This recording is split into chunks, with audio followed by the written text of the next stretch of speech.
C'est le coup d'envoi, me dit-on. Bonsoir à toutes et tous. On est très heureux de vous accueillir ici. Merci d'avoir traversé le froid dijonnais, d'être venu nous retrouver ce soir pour entendre parler d'écriture théâtrale, et d'écriture théâtrale d'aujourd'hui.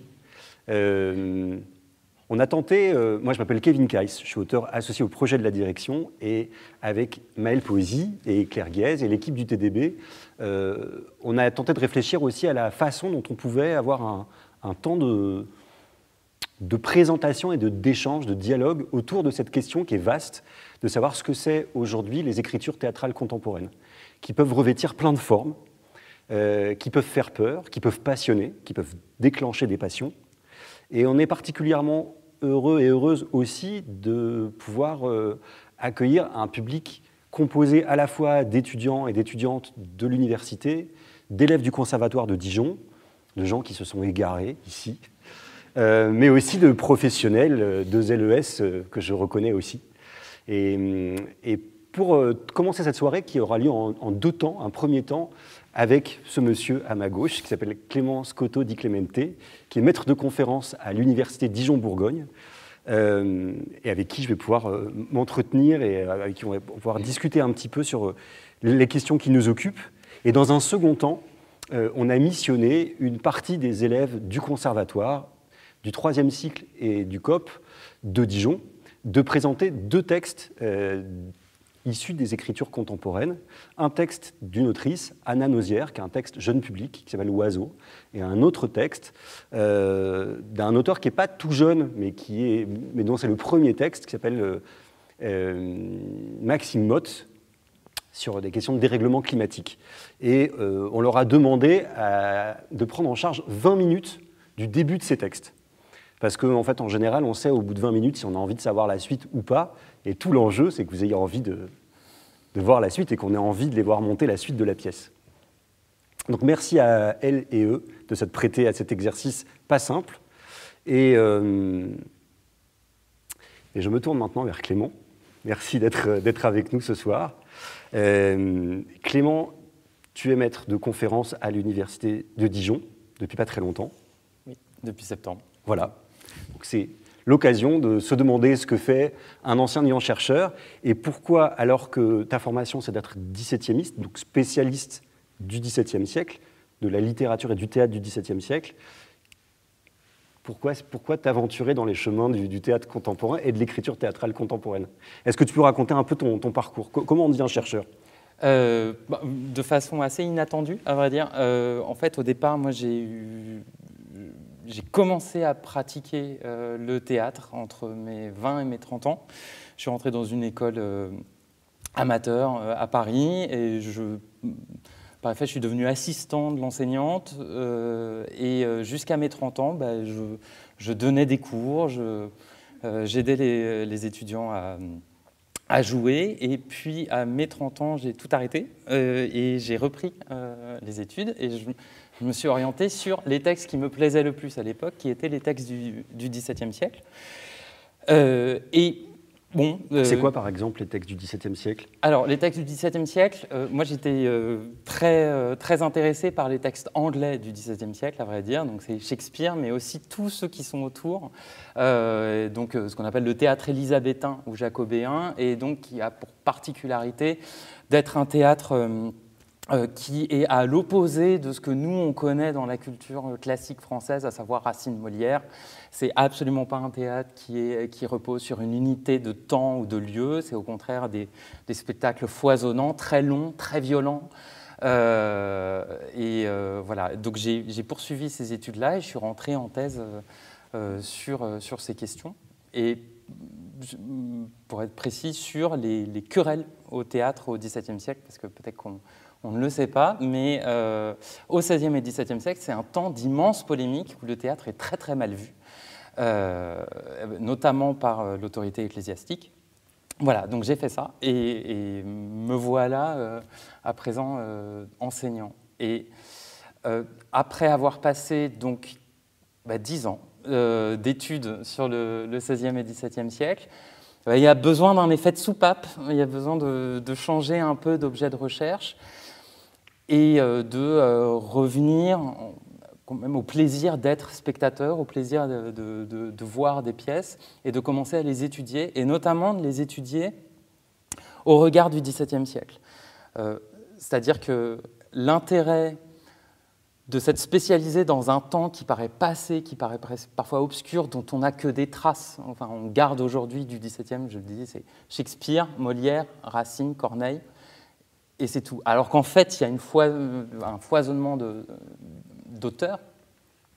L'intérêt, c'est que ça permet de prendre une distance sur la production contemporaine, de la regarder comme on peut regarder le XVIIe siècle, c'est-à-dire de la regarder non pas comme des chefs-d'œuvre qui apparaissent comme ça et qui dictent une façon d'écrire ou pas, mais de les prendre comme un enchaînement de spectacles, des effets de polémique qui vont mettre l'accent, mettre la focale sur certains spectacles et qui permettent de regarder, je crois, la période présente avec un peu plus de distance. Et en fait, on s'est aussi posé, en préparant cette soirée, on s'est posé la question de savoir comment, comme dit Deleuze, par quel bout on prend l'affaire. Lui dit, rentrons par le milieu. Donc, comme il n'a pas dit que des bêtises, je me suis dit, essayons de voir dans quelle mesure, plutôt que d'avoir... on a appelé ça les mini-confs, comme une mini-conférence, mais c'était un peu pour faire la blague. L'enjeu, c'était plus de se demander, à travers le parcours d'un chercheur, en anthropologie, on peut appeler ça la théorie des écarts, la pratique des écarts, comment en étant spécialiste d'une ère géographique ou d'une époque, en fait, ça nous donne une capacité d'analyse du présent qui est tout autre. Et c'était, avec Clément, en préparant cette soirée, c'était d'essayer de réfléchir à quelques thématiques qui reviennent dans nos conversations de spectateurs, mais aussi de lecteurs, moi de praticien, lui de chercheur, et de se demander, en fait, qu'est-ce qui fait, dans un premier temps, la spécificité de l'écriture théâtrale, qu'est-ce qu'en fait sa difficulté d'abstraction, et sa double singularité qui serait à la fois une double expérience, c'est-à-dire celle d'être lecteur ou lectrice, possiblement, de lire du théâtre, et celle qu'on fait peut-être plus aisément d'être public. Et après, avec des temps différés, c'est-à-dire qu'on peut lire la pièce avant d'aller au théâtre, on peut la découvrir et vouloir la lire ensuite, on peut lire des auteurs et des autrices qui ne seront jamais montés, on peut lire aussi des textes en se disant « j'ai adoré ce que j'ai vu » et redécouvrir quelque chose. En fait, il y a plein de manières de circuler autour de cette forme qui est particulièrement singulière et qui est peut-être plus difficile d'approche que le roman ou la nouvelle, et notamment dans nos pratiques d'élèves, où en fait on nous fait lire beaucoup ce qu'on appelle les chefs-d'œuvre, les grands classiques, et moins en fait ce qui traverse nos époques. Et donc ma première question, c'est, Clément, toi qui es spécialiste du XVIIe, comment tu définirais un classique? C'est quoi les classiques? Alors, souvent on dit que ce qui fait d'un texte un classique, c'est un texte qui traverserait les âges et qui serait d'une certaine manière inépuisable. C'est-à-dire qu'à mesure qu'on le relit ou qu'on le rejoue dans des époques données, il ne s'épuise pas. Donc, enfin, pour vous donner un exemple, il y a un grand succès du XIXe siècle qui s'appelle Charles IX ou l'École des rois. Mais succès monstrueux, c'est vraiment le blockbuster de l'époque, qui génère un scandale, qui génère un effet de censure, parce qu'on a l'impression que... Enfin, ça raconte, Charles IX, ça raconte le massacre de la Saint-Barthélemy. Et comment Charles IX aurait commandité cette affaire. Et jouée au XIXe siècle, c'est donc une pièce du XIXe, lorsqu'elle a été jouée, succès monumental, parce que le public a vu dans Charles IX toutes les questions politiques que traversait le XIXe siècle à ce moment-là. Donc, le public s'y rue, il y a des émeutes, l'État s'en mêle, il fait des censures. Pourquoi on dit que ce n'est pas un classique aujourd'hui? Pourquoi l'histoire littéraire dit que ce n'est pas un classique? Parce que quand on lit Charles IX ou l'École des rois aujourd'hui, on voit le XIXe siècle. Mais on n'arrive pas, d'une certaine manière, à appliquer nos questionnements sur ce texte-là. D'une certaine manière, il serait trop verrouillé, il ne serait pas assez métaphorique, il ne donnerait pas assez d'espace pour qu'on puisse se le réapproprier. Donc ça, c'est un peu l'idée qu'on se fait d'un classique. Donc ça peut être un uppercut pour une époque, mais ça ne traverse pas les âges. Voilà. Et d'ailleurs, au XVIIe, en fait, on retient toujours nos amis Racine, Corneille, Molière, mais on oublie que le plus grand succès de l'époque, c'est Thomas Corneille, avec Timocrate.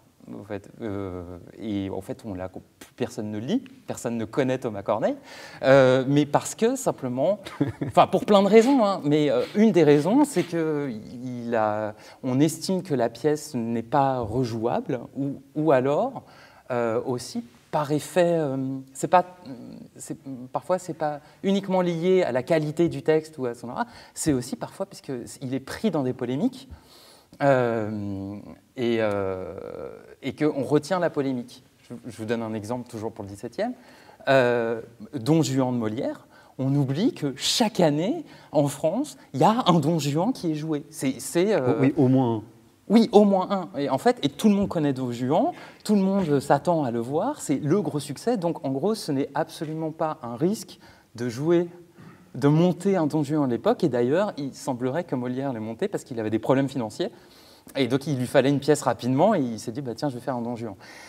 Et en fait, pourquoi on parce qu'il y avait déjà des Don Juan qui circulaient. Oui, en gros, c'est vraiment donc, le récit espagnol qui a été repris. Il y a les comédiens italiens qui le jouent, qui ont un très gros succès à ce moment-là aussi avec. Donc, il joue la concurrence et il le fait aussi. Et pourquoi on retient le Don Juan de Molière et pas les autres? Aussi parce que Molière, à ce moment-là, est pris dans une polémique, qu'il y a tous les projecteurs qui sont braqués sur lui et qu'il adore la polémique Molière, donc il appuie, il pousse les curseurs et il va mettre des petites provocations dedans pour que le public vienne. Et aujourd'hui, simplement, on regarde la pièce comme étant un chef-d'œuvre, comme étant universel ou quelque chose que ce soit, mais non, c'est une réécriture problématique. Pour ceux qui ont lu ou vu Don Juan, ce n'est pas forcément la pièce la plus accessible. Et il y a des Don Juan de l'époque qui sont beaucoup plus faciles, beaucoup plus pertinents, mais l'histoire littéraire a gardé ça. Juste pour dire que ce qu'on appelle chef-d'œuvre, en fait, ça appartient. Enfin, c'est aussi un effet de l'histoire littéraire, de la constitution des canons. Et cette constitution est certes raisonnée. Ils ne font pas n'importe quoi, pas toujours. Ça est arrivé qu'on ait fait n'importe quoi.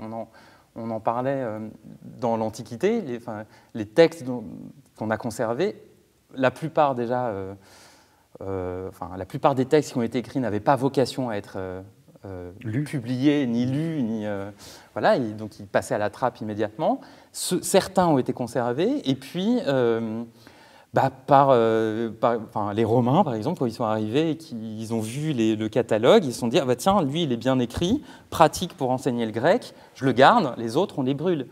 Et nous, aujourd'hui, on dit, ah non, ils ont été gardés parce que c'était un chef-d'œuvre.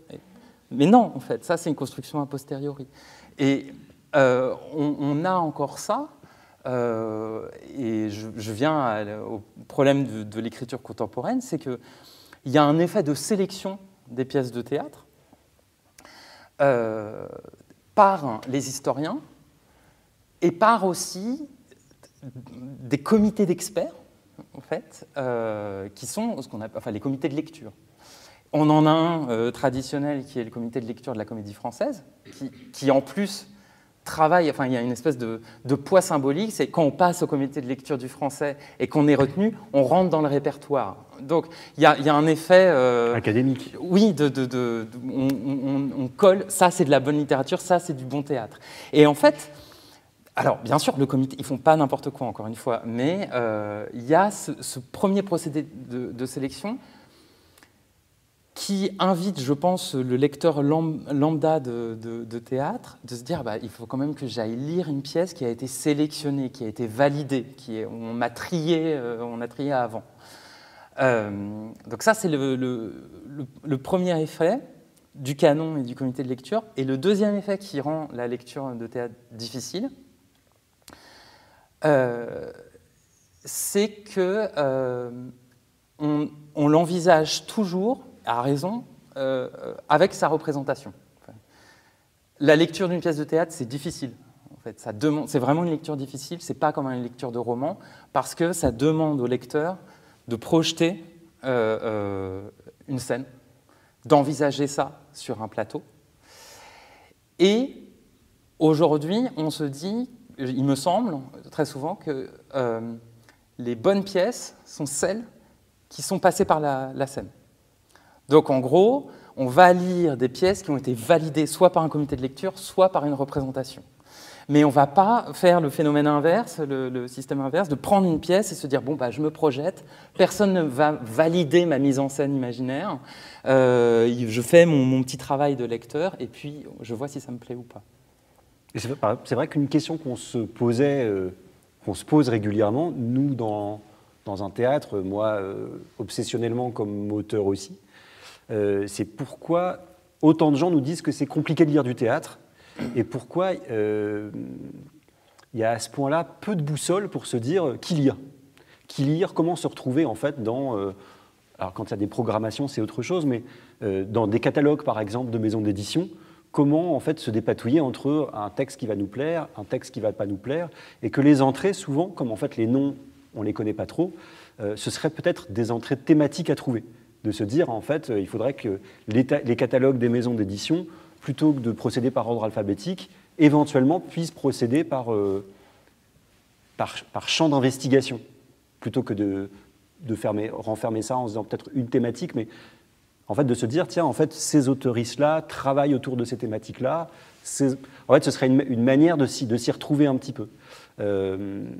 C'est pour ça qu'on écorne un peu la définition de ce que c'est qu'un chef-d'œuvre, qui fait qu'en fait, il y a quelque chose de rassurant à se dire, finalement, les siècles l'ont confirmé, je peux lire Eda Gabler sans problème, ou en fait, une énième Antigone ne me fera pas de mal, je ne prends aucun risque. Donc finalement, le mot qui revient, et dont on se parlait aussi souvent, c'est la question du risque d'une lecture d'une pièce de théâtre, comme la question du risque d'aller voir une pièce contemporaine, parce que peut-être que le risque est plus grand quand on se confronte à des sujets d'actualité. Peut-être que notre appétit de justice par rapport à un objet qui se construit avec le présent est davantage soumis à un jugement lapidaire, de se dire j'aime ou j'aime pas immédiatement. Ça, en fait, j'ai toute l'attitude pour le juger ou pour le méjuger. Alors que peut-être qu'une œuvre qui est auréolée par son statut de chef-d'œuvre, en fait, on ne peut pas trop en dire du mal parce que ça fait 1500 ans qu'on dit que c'est un chef-d'œuvre. Donc c'est plutôt essayer de manipuler ces concepts littéraires en se disant finalement de quoi on s'approche, et si les textes littéraires étaient des papillons avec des écailles, comment on les écorne plus ou moins. Et donc en fait, la suite de notre réflexion, c'était comment on approche ces écritures contemporaines, et entre lire, voir ces écritures. Tu parlais tout à l'heure aussi de la légende d'un texte, oui, qui vient des fois après sa représentation. Qu'est-ce qui peut empêcher la lecture ? Mais en fait, qu'est-ce qui peut donner aussi ce serait quoi en fait, aujourd'hui, l'envie de présent, ou l'envie de parler de présent ? Tu parlais justement, par exemple, de pièces qui faisaient scandale et qui faisaient polémique. Il y en a aussi, enfin... On se tape moins, heureusement, ou on ne sait pas, hein, peut-être qu'il faudrait se retaper à la sortie des théâtres parce qu'on n'est pas d'accord sur la pièce qu'on vient de voir. Mais quand on pense, par exemple, je sais pas, c'est toujours mon grand exemple d'auteur, de me dire, en fait, c'est vrai que à Mannheim, pour la représentation des brigands de Schiller, on raconte qu'au poulailler, ils arrachaient les sièges et ils les balançaient sur le parterre, tellement ils étaient en jubilation de ce qui était en train de se passer. Et donc, moi, en tant que jeune auteur, je me disais, vraiment, si les gens n'arrachent pas les sièges, j'ai tout raté. Il faut vraiment au moins mettre un coup de cutter dans le velours pour qu'il se passe quelque chose. Mais au-delà, c'est pas simplement, bien sûr que c'est une plaisanterie, mais en fait, il y a aussi cette question, pour ceux qui produisent du poids de l'héritage, de se dire, si je ne suis pas Coltès, je suis rien. Je pense aussi au très bon texte de ma camarade Alice Zeniter, Je suis une fille sans histoire. En fait, si on n'a pas d'autrice puissante, exemplaire autour de nous, bah alors en fait... qui sont les modèles à détruire. Pardon, non, mais pour rebondir, il y a aussi qu'est-ce que ça veut dire qu'écrire un texte de théâtre, qu'est-ce que c'est qu'un bon texte de théâtre, et là, il y a un truc vraiment à déconstruire, auquel on s'attache, je crois, à l'université en ce moment, c'est juste, je reviens sur l'histoire littéraire et les légendes. On en parlait tout à l'heure, par exemple, de Molière, toujours. sur le fait qu'aujourd'hui, on lit et on se dit, bon, bah, je pense qu'il y a un poids, parfois, où on se dit, il y a eu un auteur comique en France, c'est Molière. Après, il y a Feydeau, un peu, mais il est un peu vulgaire, et sinon, c'est vraiment Molière, et on le lit à travers le prisme de l'unicum indépassable, et pour, je crois, des mauvaises raisons. C'est-à-dire que, je ne sais pas, le souvenir que vous avez de votre lecture de Molière à l'école, parce que c'est ça aussi, en fait, on lit du théâtre à l'école. Et on arrête d'en lire après, je crois, la plupart du temps. Et le problème, c'est que je crois qu'à l'école, on a tellement envie de transmettre une culture commune, tout ça, qu'on en vient à faire des contresens ou pas des contresens, mais à vraiment orienter de façon assez problématique des auteurs. Et Molière, par exemple, souvenir personnel, moi, on me l'a toujours transmis comme grand auteur parce qu'il corrige les vices. Alors déjà, c'est quand même à voir, enfin, c'est tout à fait contestable que la comédie corrige les vices. Ça, voilà. Oui, c'est corriger les mœurs par le rire. En plus, oui, voilà. Donc, en gros, c'est un type qui donne plein de leçons. Mais on se marre. C'est pas super sympa quand même de nous vendre ça comme une espèce de père fouettard déguisé. Et deuxièmement, on nous dit que, à travers ce prisme-là, le personnage le plus intéressant dans Molière, c'est toujours en fait le moins intéressant sur la scène. Quand vous prenez par exemple le misanthrope, c'est toujours Philinte, le type tiède, le type qui est là, qui dit non mais il faut être sympa d'un côté, il faut être sympa de l'autre, qui n'est jamais drôle, parce qu'en fait il a la voix médiane. Et en fait c'est une convention à ce moment-là. Et on oublie d'enseigner que en fait, la vraie veine comique, c'est des situations, des quiproquos, des gros gags, que c'est grossier, que c'est grivois, que c'est méchant. Et ça, en fait, on le lisse complètement. Ça, oui, on se dit aussi beaucoup de la question de la connivence avec le public, que ce qu'on adore, c'est de savoir que quelqu'un est planqué sous la table alors qu'un règlement de compte a lieu au-dessus. Et donc, oui, en fait, tout ce rapport au public. Oui, et c'est, justement pour rebondir sur l'écriture contemporaine, je crois une des spécificités de l'écriture au théâtre aujourd'hui, c'est qu'elle elle ressaisit cet élément du public, mais dans l'écriture. C'est-à-dire qu'on a eu pendant très longtemps des spectacles qui, pour dynamiser la salle, et notamment pour les spectacles, les reprises de classiques, pour dynamiser la salle, on va faire venir les comédiens dans la salle, ils vont descendre les gradins, et ça va exciter un peu tout le monde. Mais en fait, après, on s'arrête. Et aujourd'hui, j'ai l'impression que dans les écritures contemporaines, il y a une recherche de frontalement prendre à partie le public, de l'inclure dans l'écriture, et où le public a l'impression de partager, en fait, de faire partie d'une cérémonie. Enfin, je vous donne un exemple. Là, je relisais, il y a un texte de Lorraine Marx qui s'appelle « Pour un temps soit peu », où Lorraine Marx parle de sa transition. Et c'est une adresse frontale, un « tu », qui en fait est tout à fait protéiforme.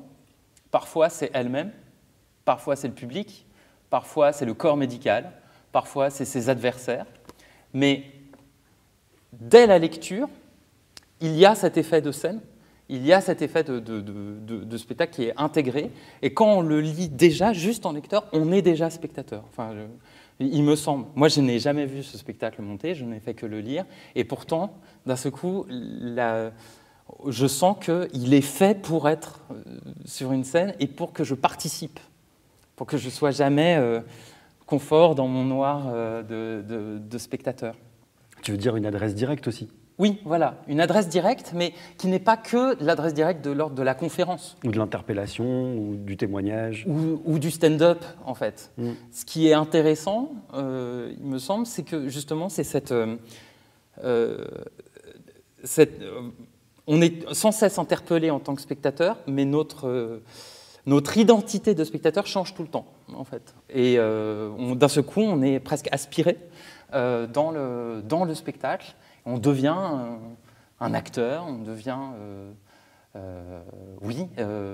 une communauté de sachants. Je ne sais pas si vous avez vu aussi Néandertal, par exemple, de David Jesselson, vous avez cet effet-là qui se produit, où il y a d'un seul coup une scène qui reproduit une conférence, où d'un seul coup, voilà, au cours du spectacle, le spectateur change de posture, change d'identité.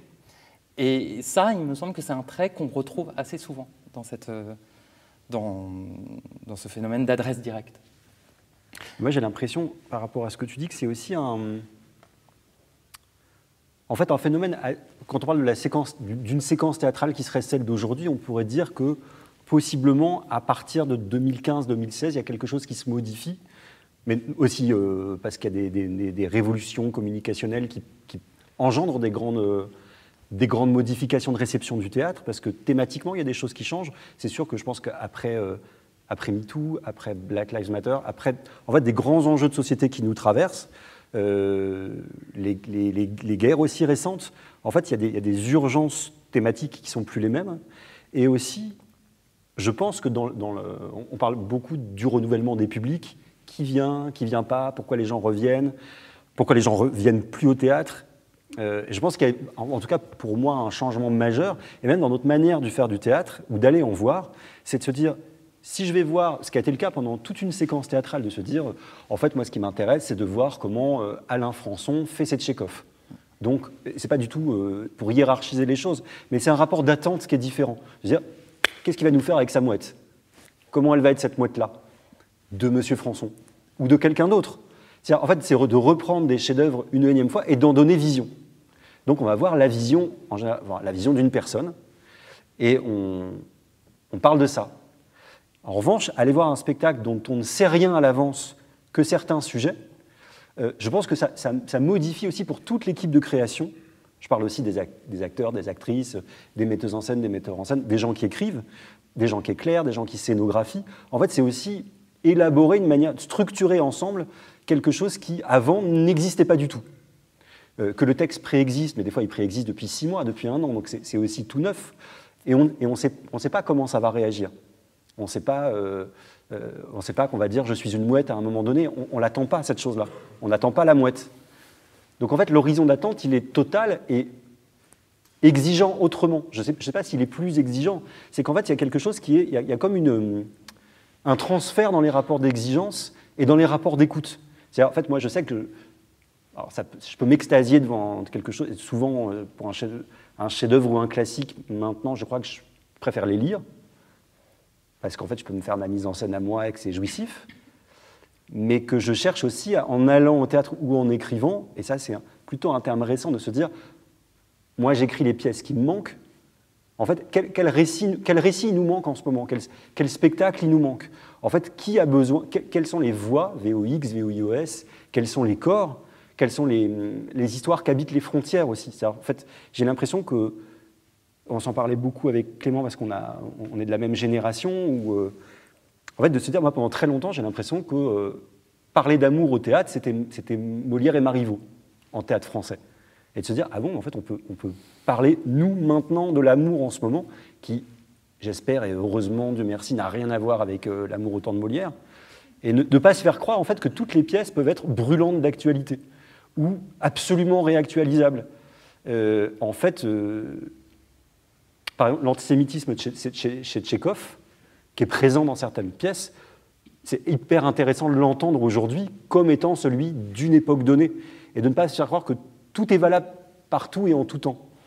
C'est aussi ça peut-être la valeur, ou en fait la question à poser au chef-d'œuvre pour écrire maintenant, ou de se dire que l'histoire d'Antigone, c'est pas toujours la sœur fidèle face au Dieu, c'est de se dire en fait qu'est-ce que c'est que quelqu'un qui change pas d'avis, qu'est-ce que c'est que la radicalité. En fait, comment ça nous permet peut-être de réinterroger les mots MOTS aussi, enfin les plus communs. C'est-à-dire comment on les ouvre en se demandant si famille, ça a toujours le même sens, père, ça a toujours le même sens.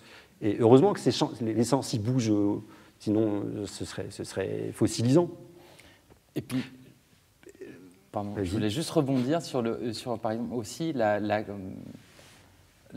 quête qu'on a parfois sur l'idée d'un âge d'or du théâtre. Et où on cherche à revenir à un théâtre d'antan. Voilà, ça c'était du vrai théâtre.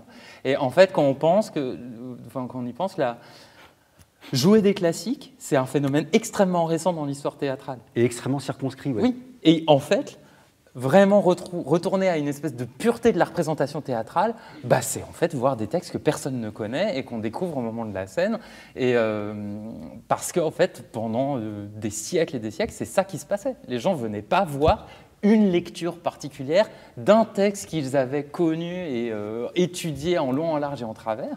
En fait, ils arrivaient, ils déboursaient une certaine somme pour se retrouver dans un espace collectif où ils boivent des bières, ils discutent, ils rigolent et ils regardent quelque chose qu'ils n'ont jamais vu. Et ça peut être très mauvais et ça peut être très bon. Et en fait, c'est ça qui est aussi excitant. Voilà. Donc finalement, l'écriture contemporaine, aller voir des pièces contemporaines, moi ce que je trouve vraiment bien, c'est que ça, avec mon souci du passé, c'est que j'avais vraiment l'impression d'être comme un spectateur d'avant. J'y vais, je ne sais pas. Maintenant, je ne lis même plus les programmes. Tu veux être un spectateur du 17e, c'est ça? Ouais, complètement.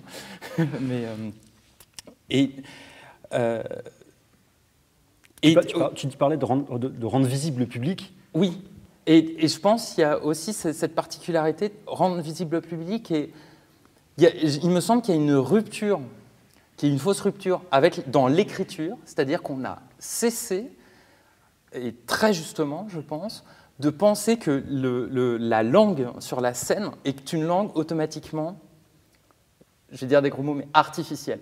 C'est-à-dire qu'une langue une langue versifiée, une langue, pour changer 19e siècle, à la Victor Hugo, et que, en fait... Et une langue qu'on chantait, parce que pendant longtemps, il y avait une mélodie. Oui.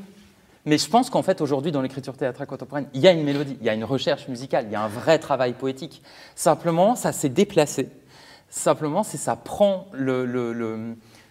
l'oralité, ça prend la langue de l'extérieur, ça la fait venir sur scène et ça la travaille de façon imperceptible pour un spectateur lambda qui a l'impression d'entendre en fait la langue de dehors, qui est en fait une langue du dehors retravaillée, recomposée. Restylisée. Voilà. Et je pense qu'il y a une nouvelle poétique, une façon d'écrire, une poétique de l'oralité, si on peut dire, qui est particulièrement intéressante et qui peut être déstabilisante pour un lecteur. Parce que quand on lit comme ça, on se dit c'est mal écrit, ou alors c'est pas écrit, ou alors c'est enregistré. Ce qu'on peut se dire en vrai, c'est que souvent c'est pas ponctué. Oui. C'est vraiment pour être une vraie originalité de l'écriture contemporaine, ce serait de mettre des points et des virgules. Mais je dis ça alors que je n'en mets pas. Mais en fait, ce serait aussi peut-être la question de savoir comment on donne à voir l'oralité de la parole. Et que peut-être une des tendances a été de se dire, si on supprime ce qui fait l'essence de l'écriture, c'est-à-dire en fait des déictiques, des virgules, des points, de toute la ponctuation, puisqu'il n'y en a pas quand on parle, peut-être que ça donne à voir en fait un rapport davantage. Moi, je crois que c'est ça auquel je peux penser, c'est de se dire, en fait, ça peut mimer une respiration, des souffles. Et ça, c'est plus étonnant, en tout cas, qu'une ponctuation linéaire où, en fait, finalement, ça nous pousserait à lire comme on nous a appris à lire quand on était petit, c'est-à-dire avec cette petite voix bizarre qui fait des pauses bizarres. Mais c'est dans ce que tu dis aussi, c'est par exemple je m'en faisais la réflexion il n'y a pas si longtemps, quand on parle de la comédie française qui est aussi cet organe garant d'un patrimoine, j'espère d'un matrimoine aussi littéraire. Pendant très longtemps, en fait, les acteurs et les actrices de la comédie française, on ne les voyait pas du tout au cinéma, ou très peu, parce qu'en fait, ils chantonnaient comme des acteurs et des actrices. Mais depuis pas longtemps, alors, on peut trouver ça bizarre ou contestable, mais on les voit beaucoup plus au cinéma aussi, parce qu'en fait, il y a une manière de parler sur scène, où en fait, on voudrait que ce soit du parler comme dans la vie, c'est-à-dire pouvoir croire que c'est vrai. D'où aussi l'ouverture à tout un... Je pense que c'est des confluents qu'on essaye de tisser, parce que sinon on pourrait parler toute une nuit et ce serait intéressant. Mais de se dire qu'en fait, ce qu'on peut appeler ces théâtres du réel en ce moment, avec ou sans quatrième mur, c'est aussi des théâtres où on pense que c'est vrai, que ce soit faux ou que ce soit vrai, en fait, des théâtres qu'on puisse penser vraisemblables. C'est-à-dire croire dans la parole de quelqu'un ou de l'enjeu. Et justement, parce que pendant très longtemps, il y a eu on écrit en générant des effets de réel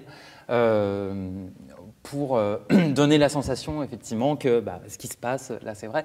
Et d'autant plus à partir du 18e, où on commence à penser vraiment l'idée d'un théâtre qui doit refléter le public, ou dans lequel le public doit se retrouver pour devenir un meilleur public.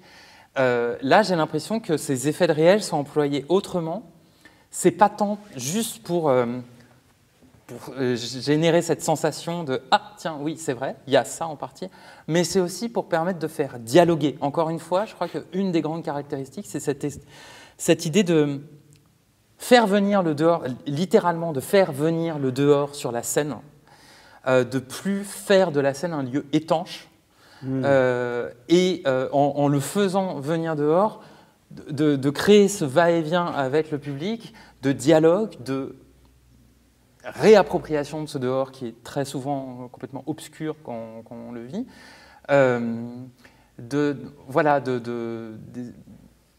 c'est des grands mots, mais de rendre ce dehors intelligible, parce qu'on l'a mis ici, en fait. Et pas uniquement pour que nous, on se dise « Ah oui, là, c'est vrai, on est dans l'illusion théâtrale ». Il y a vraiment, je crois, cette réflexion-là. D'où, je disais, ce travail de la langue qui est... où on a cessé de faire des grandes phrases, en fait. Et c'est très bien Coltès, mais c'est vraiment un temps précis. Par exemple, si vous avez lu ou vu Coltès, c'est une langue qui est vraiment...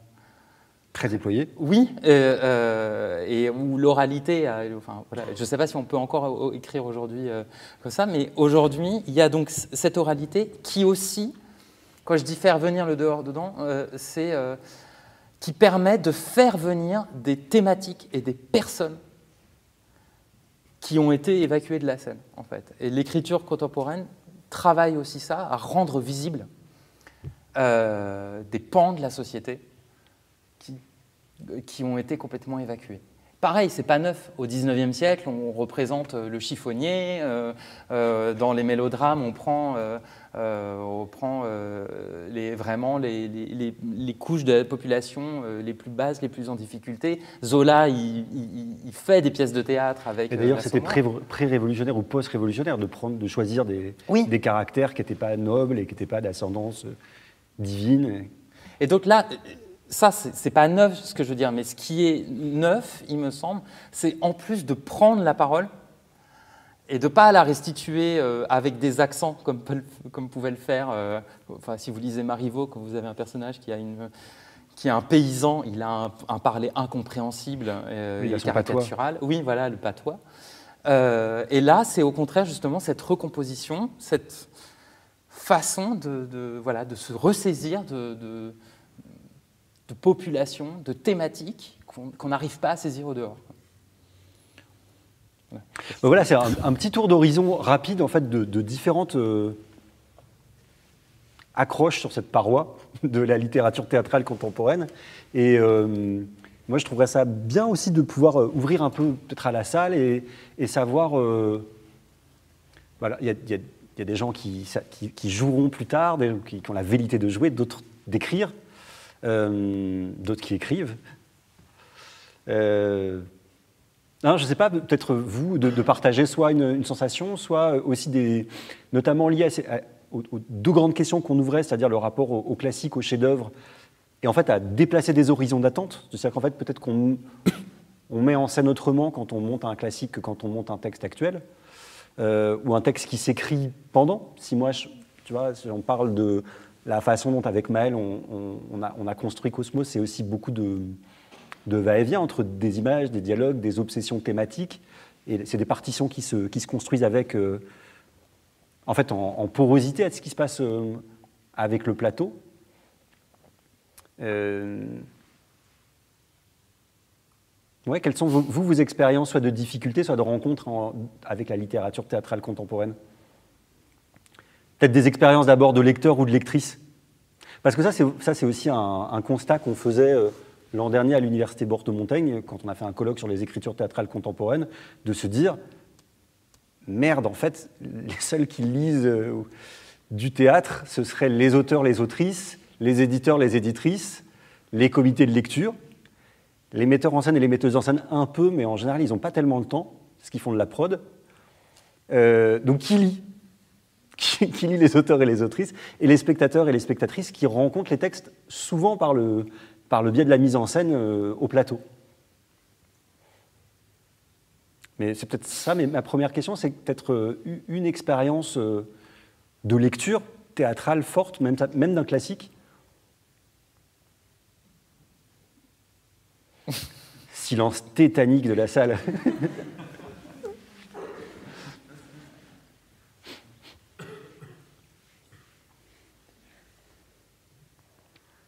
Ou de spectateurs ou de spectatrices de textes contemporains qui vous ont marqué récemment?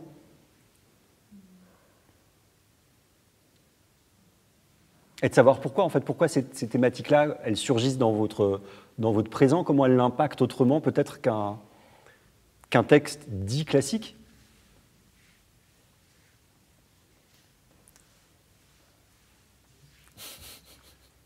Je vous en supplie, une petite personne. Petite voix, quelque chose. En plus, j'en connais certains et certaines, je sais que vous avez plein de trucs à dire. Je vais nommément vous interroger. Non, mais je me pose la question, tu parlais de la déconstruction de la ponctuation dans les textes contemporains.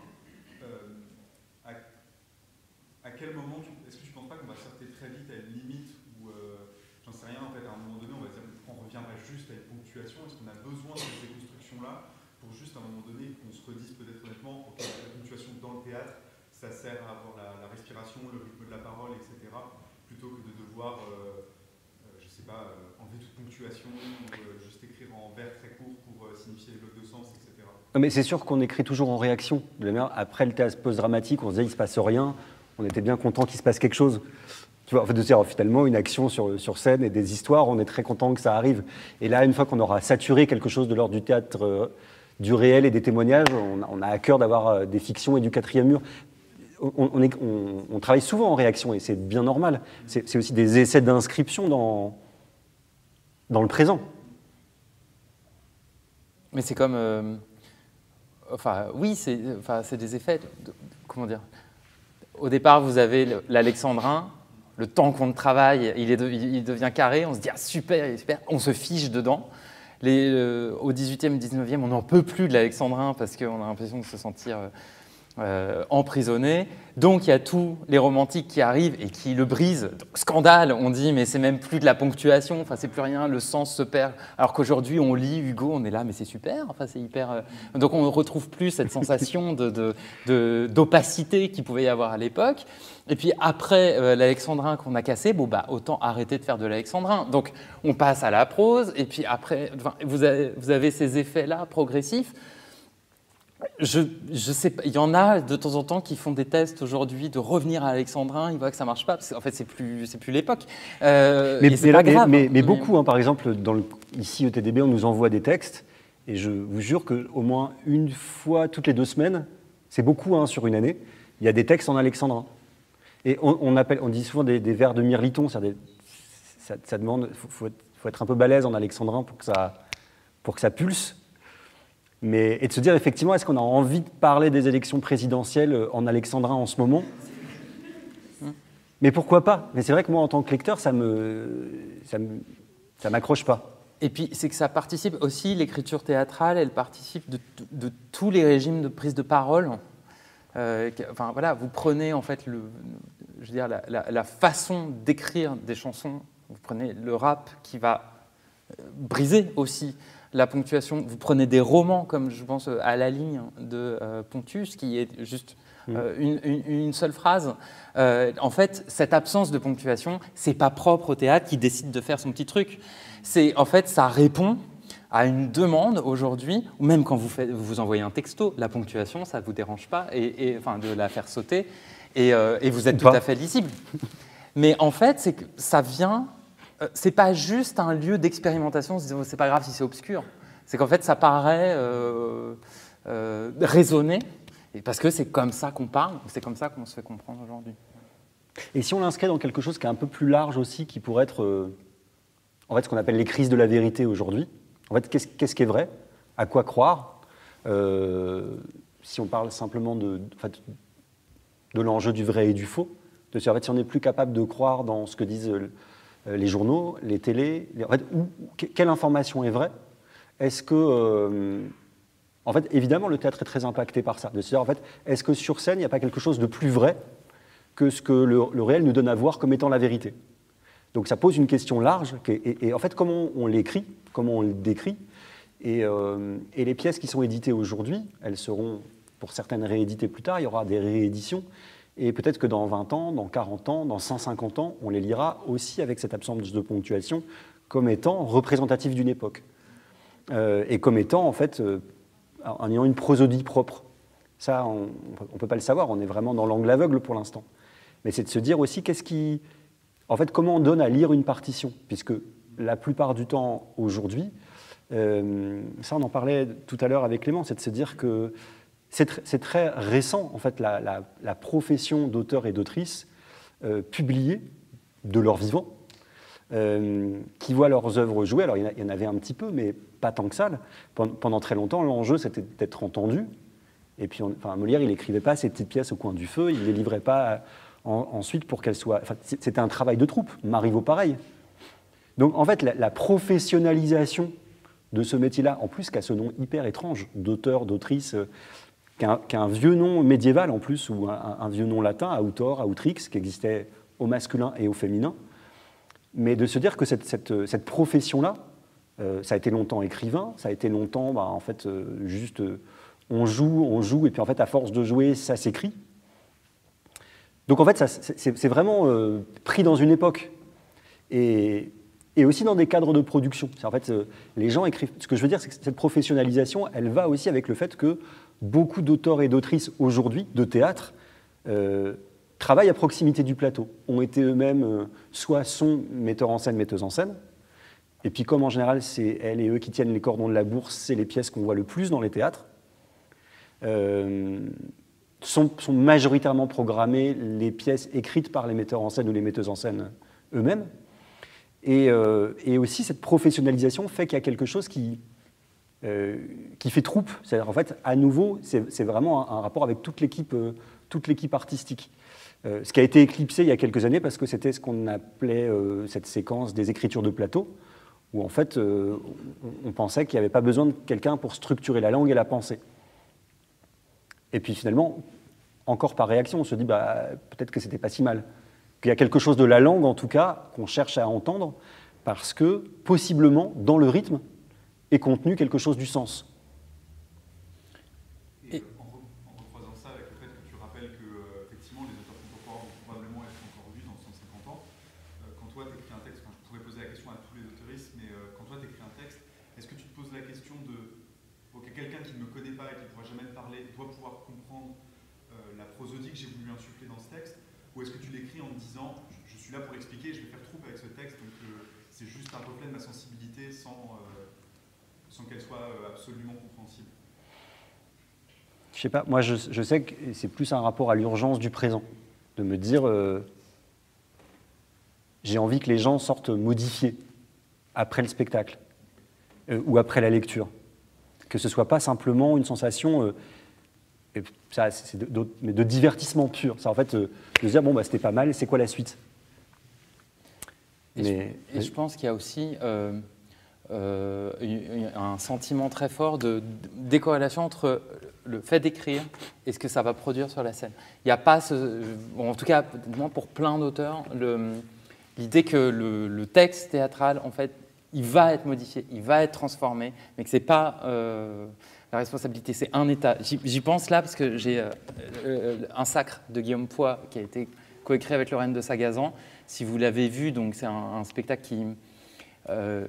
qui parle, en fait, qui part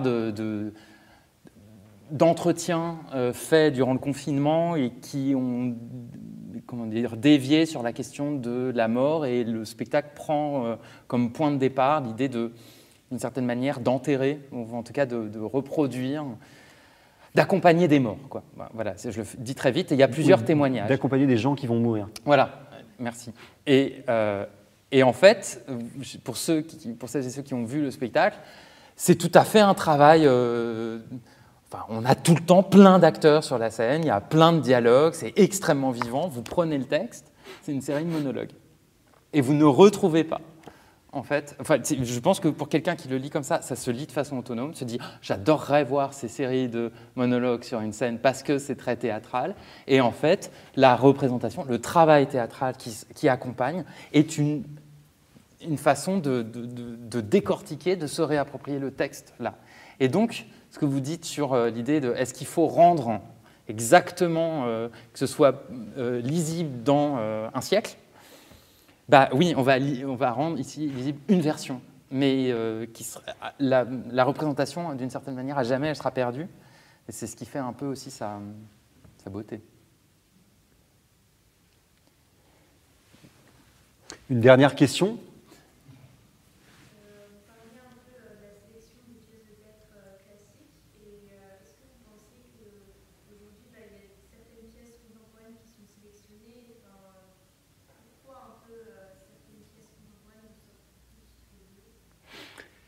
C'est une très bonne question. Je vous donne vraiment le fond de ma pensée. Je pense qu'il y a plein de pièces géniales dont on n'entend pas parler. Vous savez que c'est pareil, on en parlait avec Claire Barabès, qui est ici et qui est autrice, que je désigne du doigt. En fait, il y a des millions de gens qui écrivent des romans chaque année, par exemple. C'est vraiment énorme, la quantité.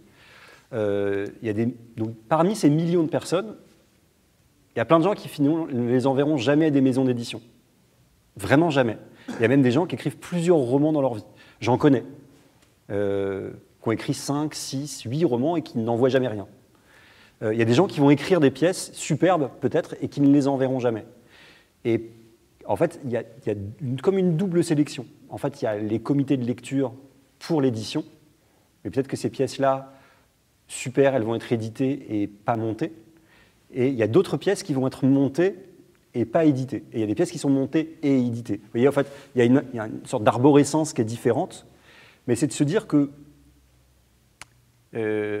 finalement, à un moment donné, si plusieurs personnes s'accordent à dire qu'elles ont une valeur à être publiées ou une valeur à être montée, ou à être même remontée, c'est ça qui va leur... Enfin, ça, c'est vraiment le hasard aussi de l'art, mais c'est qu'on est en permanence jugé par nos pairs.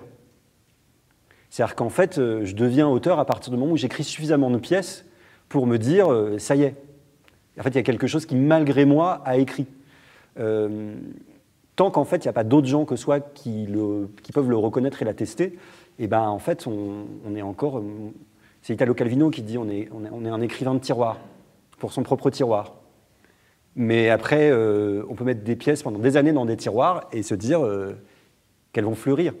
Ce qui est compliqué, c'est que il y a plein de manières qui peuvent présider à arriver sur une scène de théâtre. Il y a en faire, il y a devenir acteur, il y a devenir metteur en scène, il y a être juste auteur et autrice, et puis c'est à quel moment en fait, ce qu'on écrit peut être lu. Et c'est se donner les moyens pour que ça le soit. C'est-à-dire que si on n'est pas lu et si on n'est pas dit, rien ne se passe. Je ne sais pas si je réponds complètement à votre question, mais par rapport à la question d'un classique, c'est que le classique, il a été par exemple abondamment réédité. En fait, il y a même des maisons d'édition spécialisées dans les classiques. Vous savez, les petits Hachette, les petits Bordas, etc., où en fait, ça fait fonctionner une économie. Je parle de ça parce que c'est très concret, l'économie du théâtre. D'abord, les auteurs et les autrices de théâtre sont les seuls, normalement, quand on n'est que auteur ou que autrice, on n'est pas intermittent. Donc, en fait, si on est censé faire que écrire, on mange rien. Donc, en fait, c'est très rapidement se dire, il faut que je joue un peu, il faut que je fasse de la dramaturgie, il faut trouver un truc pour rentrer dans ce système-là et pouvoir en vivre, hein, parce qu'on a la chance en France d'avoir ce système qui existe. Et puis ensuite, c'est savoir... En fait, moi, j'ai l'impression que c'est aussi des rencontres avec sa génération. C'est de se dire, à un moment donné, c'est une aventure collective, le théâtre. On n'en fait pas seul. Et si je parle de moi, je crois que c'est des gens en face qui disent, à un moment donné, je te fais confiance ou j'ai envie que tu écrives, ou on écrit quelque chose au confluent entre tous les corps de métier. Et c'est ça qui fait ça écrit. Alors, en fait, on ne peut pas, de toute façon... je parlais d'économie parce que, par exemple, pour les éditeurs et les éditrices de théâtre, en fait, c'est vraiment une toute petite niche. Il y a tellement peu de gens qui lisent. Donc, en fait, se dire, bon, ben voilà, si on l'a vendu à 2000, 3000, 5000 exemplaires, c'est le Pérou. C'est pas du tout, on ne va pas se dire... Et par exemple, Clément parlait très bien des chefs-d'œuvre. Ce qui fait chef-d'œuvre, par exemple, pour la rentrée littéraire, ce qui fait qu'il y a des milliers de romans qui sortent et 3-4 qui sortent du panier à salade, c'est le fait qu'on ait un prix. Par exemple, le prix qui vend le plus en France, c'est le Goncourt. Et presque plus le Goncourt des lycéens que le Goncourt. Et le Goncourt, c'est un roman pour un auteur ou une autrice. Il y a le Médicis, il y a quelques prix, le Renaudot, etc. Ce qu'il faut, en général, finalement, les relais, en fait, toutes les petites librairies des gares, elles prennent ces prix-là. Et en fait, c'est beaucoup plus acheté. Donc, en fait, il y a moyen de publier d'autres bouquins qui vont moins se vendre. En théâtre, de toute façon, on se connaît en général, il n'y en a pas beaucoup. Donc, ce que j'essaie de vous dire aussi, c'est que c'est très relatif à une économie. Tu as un auteur de théâtre qui vend de ouf, il s'achète. Pour le théâtre privé, c'est autre chose. Mais pour le théâtre public, on ne s'achète pas un yacht à la fin de l'année. Pour le théâtre privé, quand tu as des places à 110 balles et qu'en fait on prend 10% sur une soirée, on peut avoir un petit bateau. En tout cas, merci beaucoup pour votre attention. L'idée, c'était un peu de traverser, de se questionner sur nos pratiques aussi de spectateurs, de spectatrices et de lecteurs, de lectrices. Et on va entamer la deuxième partie de la soirée. Je vais vous demander de quitter la salle un instant, comme ça, les élèves du conservatoire peuvent se préparer. Et roulement de tambour, on les retrouve dans quelques minutes. Merci infiniment pour votre écoute.